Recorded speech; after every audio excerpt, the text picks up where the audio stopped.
Flowers and fur babies are things that we gardeners have in common, but often the two of those don't mix. Sometimes the best bloomers are toxic to pets. So here to walk us through the hazards of those potential hazards with pet plants is Dr. Julie Trizzle from Nashville Veterinary Specialist. Hello, Julie. Hi, Tammy. Thanks for having me on. Okay, so Julie, you're the one that gets to mend the pets after they mingle with potentially poisonous plants. So talk to us about the hazard with that. A lot of our ornamental plants actually will have some level of toxicity to our pets. It ranges from mild toxicities to some more serious life-threatening toxicities, and it's important to be aware of what potential toxins are out there so that we can help our pets to avoid ingesting those. So let's talk about some indoor plants that really have a potential for hazard. So there are a couple out there. Some of the more common ones that I've seen recently are like the snake plant, jade plant, certainly can cause some toxicity. Those tend to just cause primarily GI upset. So if your cat or dog were to chew on some of the leaves, that can cause some irritation to their gums, can cause some nausea, vomiting. It's rare for them to actually have more serious effects from that. They would have to ingest a large amount of the plant. Even small amounts can be a little bit irritating to them. Other ones that I worry about, sago palm is a big one that actually is a pretty hazardous toxin. So that particular plant has a toxin called cycasin in it. It's highest in the actual seeds and kind of the fruiting bodies of it, but that plant has the potential to cause serious liver failure in dogs. In some studies, it's up to 50% fatality for pets that ingest even small amounts of it. Oh, wow. Yeah. So of any part of the plant? Any part of the plant is toxic, but the seeds are the most toxic. And then what about amaryllis bulbs? Because that's such a common gift to take people. Sure. What about, and we tend to just put them on our table. So what about those? Yeah. Those can cause GI upset for the most part. When we're looking at that particular plant, the bulb themselves is the more toxic part of it. The leaves, flowers can have some toxicity associated with it, but the bulbs is where it's primarily concentrated. So certainly making sure that our cats are not chewing on those, dogs are not kind of pulling up the bulbs would be something to be looking out for. So that's something that the gardener can take care of as far as how it's planted, to make sure to kind of hide that bulb from the plant, from the pets. Absolutely. But what about outdoor plants? Because we spend a lot of time outdoors in our gardens. And are there plants outside that are equally toxic? Certainly, I mean, if you look at just about any plant that's outside, there's a potential for toxicity. The good news is that most of the time our pets aren't interested in eating them, so it doesn't end up being a major issue. Big ones that I think about, certainly hydrangeas, particularly the flowers, the leaves of hydrangeas can be toxic. Most of the time that's going to cause stomach upset. That is something to be looking out for. Another big one would be lilies, particularly day lilies are a big one that I see lots of people planting. Lilies absolutely can cause a life-threatening toxicity in cats.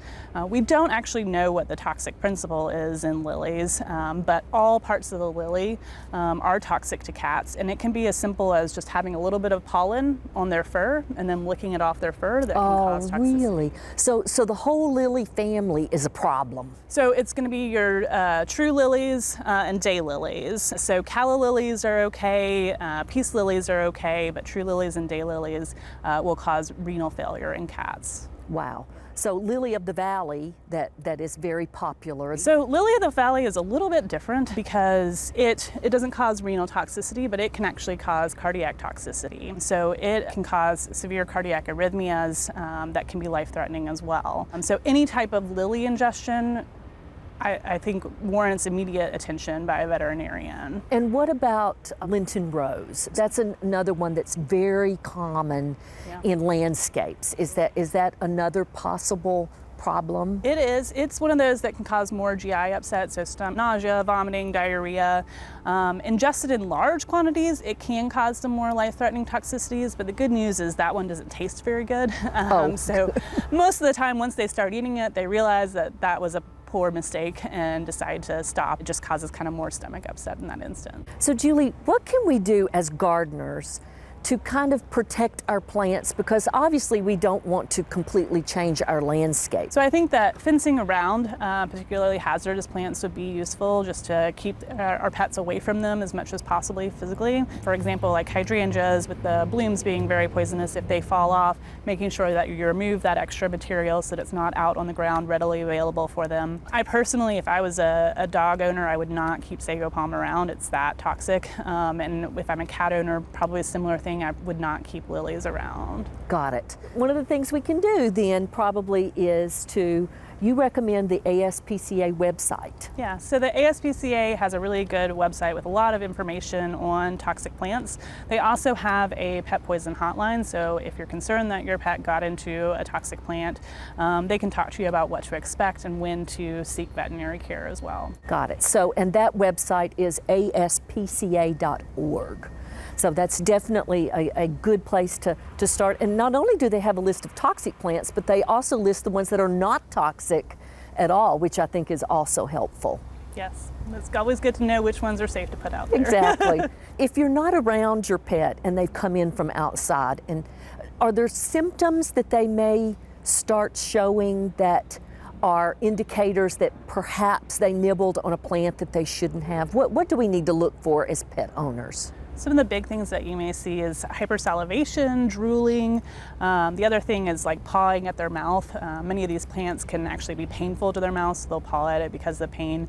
Or if they have any vomiting, diarrhea, those certainly would be symptoms that I'd be looking out for as well. How quickly can that start exhibiting itself after the pet has maybe eaten a piece of the plant? Yeah, it can be pretty quickly, usually within 10 to 15 minutes. Oh, really? Yeah. I will say when it comes to things like lilies and sago palm, often that time before they start showing symptoms is delayed, so it can be up to 12 to 24 hours. And really, if you know that your pet has ingested one of those, it's better to seek veterinary care very, very quickly as opposed to waiting for signs or symptoms to develop. Got it. What about people that maybe bring in cut flowers? Because I cut a lot of flowers, or maybe even are given cut flowers from a different source. Is there a potential for hazard there? The biggest hazard there is going to be lilies, particularly in cats. So if you have a cat-loving friend, if you're going to have them sent a bouquet of flowers, make sure that the florist knows not to include lilies. If you get sent a bouquet of flowers that have lilies in them, honestly, I would just take the lilies out. Right. Because so many cats are curious, and we all know that they like to chew on things and rub up on things, and because those can be so hazardous, it's wise just not to keep those in your house. Plants within the bouquet, most of the time those are only going to cause mild irritations, and so I think if you keep those up and not out on the coffee table where they have that easy access, but keeping them up on the countertop or up on a bookshelf where they can't readily get to them, would probably be safe enough. Right. I like the idea of just pulling the lilies out to begin with. Let's just don't even risk it, right? Right. Julie, thank you for being our guest today. You've really helped us a lot. And again, we just want to make sure that our pets are safe and that our plants that we have are friendly to our pets. Thanks so much. No problem. For inspiring garden tours, growing tips, and garden projects, visit our website at volunteergardener.org or on YouTube at the Volunteer Gardener channel, and like us on Facebook.